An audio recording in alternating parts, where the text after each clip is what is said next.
Alright, welcome back, 4th graders. I've decided that I'm actually going to fill this area in here with black.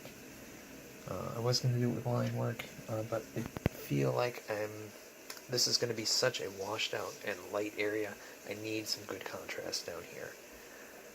So I'm coming in with a brush, and you notice that I'm using a little smaller brush here. I want to be able to get into some of these little smaller areas. I'm just using some black ink. Some people call it indie ink. This is our version of indie ink. It's acrylic based. So again, like we were talking about with the background color, that won't react if I do decide to work over it with maybe some white lines, if I want to lighten it up just a little bit. So I'm just coming in around here, solid black, loaded up my palette, got plenty to work with. And you can see I can cover some area with it. As soon as I get around this flower piece, I am going to switch to a larger brush because the rest of it is pretty open, and it will allow me to fill in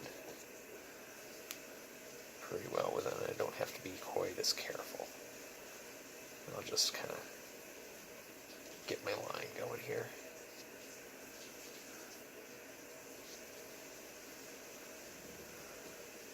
Alright, so I put that brush down.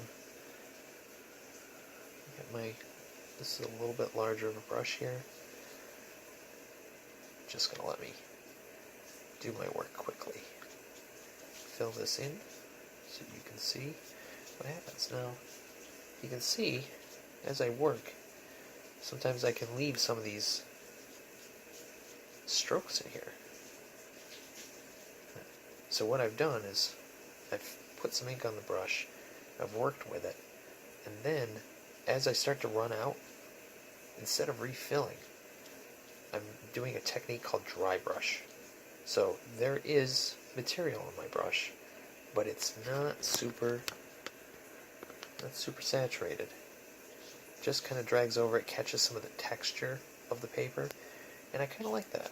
I kind of like that little different area. I've got good contrast, but I've left a little area a little loose, a little rough, and I think that balances out this harsh dark and harsh white, and it kind of just helps with the look. Alright, we'll pick up next time. We'll do some finishing work. We're almost there.